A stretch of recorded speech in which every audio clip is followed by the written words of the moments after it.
Seakan tak mempermasalahkan segala polemik yang ada, Pondok Pesantren Al Zaitun yang dipimpin oleh Panji Gumilang hari ini seperti biasa masih menggelar sholat Idul Adha dan membagikan momen tersebut ke laman YouTube dari Ponpes tersebut. Sholat berjamaah ini digelar di Masjid Rahmatan lil Alamin Kompleks Ponpes Al Zaitun. Pada momen sholat Idul Adha, Panji Gumilang yang juga memimpin sholat pada pagi tadi menyampaikan khotbahnya. Dalam narasinya, ia mengatakan bahwa ada orang yang memang suka menuduh, mencaci, hingga menjelek-jelekan orang lain. Ia juga turut menyindir pihak-pihak yang baru mau bersuara jika dibayar dengan uang. Menurutnya, menjadi sosok pemimpin atau sosok yang bisa mewakili halayak harus tampil dengan iman sejati dan juga pendidikan yang layak. Dalam khotbahnya, Panji Gumilang juga menyinggung soal sila-sila yang ada dalam Pancasila.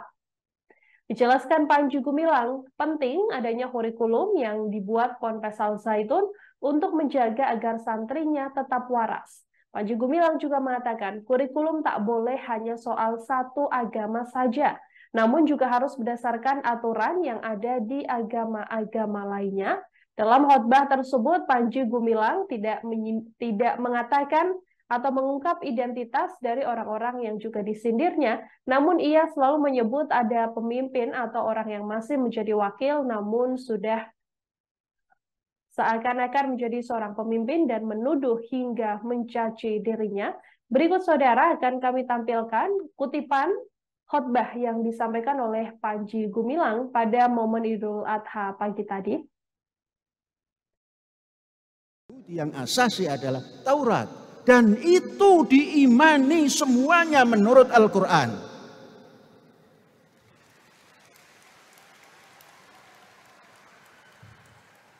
Saudara-saudara, maka tumbuh permusyawaratan tadi.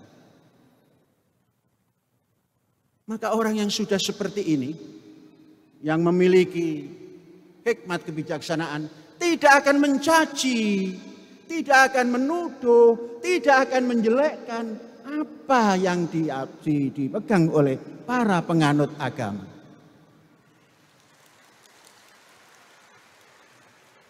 Di sini agar bisa tampil memiliki hikmat kebijaksanaan melalui pendidikan.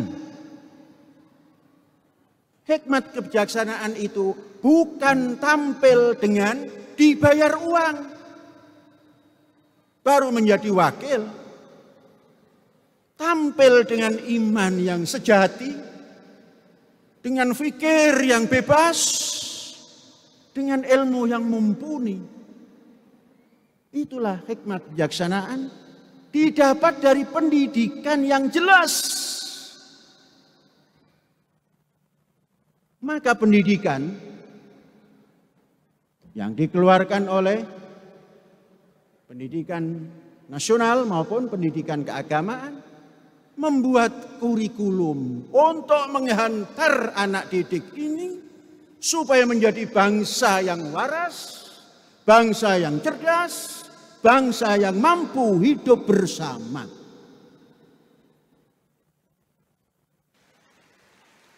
Saudara-saudara, maka kurikulum sangat mutlak. Maka tatkala ada usaha yang mau memasukkan kurikulum untuk semua, yang dasarnya satu kepercayaan atau satu keagamaan saja, maka itu harus kita hindari. Karena di dalam dasar negara kita, kerakyatan yang dipimpin oleh hikmat kebijaksanaan itu diatur dalam pendidikan, baik itu pendidikan nasional maupun pendidikan keagamaan. Jadi yang tampil mewakili rakyat ke depan adalah siapapun bangsa Indonesia yang memiliki kebijaksanaan dan hikmah. Hasil pendidikan yang tepat. Disitulah nanti akan bisa menjalankan permusyawaratan yang penuh toleran.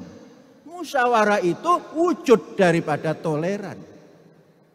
mencari kebenaran dengan permusyawaratan. Permusyawaratan sesama bangsa Indonesia. Maka bangsa Indonesia ini tidak boleh ditentukan oleh kekuatan tertentu yang di luar dasar negara, yang di luar konstitusi negara. Yang bisa mengatur bangsa Indonesia adalah konstitusi negara. Undang-undang dasar negara. Maka terjadi permusyawaratan dalam perwakilan. Untuk apa semua itu? Semua itu adalah untuk mewujudkan keadilan sosial yang merata, yang tidak pandang suku bangsa, yang tidak melihat apa agama. Jadi bangsa Indonesia seperti itu. Saudara-saudara, ini perlu disampaikan supaya bisa kembali pada ajaran kita. Ajaran Islam, ajaran agama apapun yang ada di Indonesia ini oleh Al-Quran diakomodir. Terima kasih sudah nonton. Jangan lupa like, subscribe, dan share ya.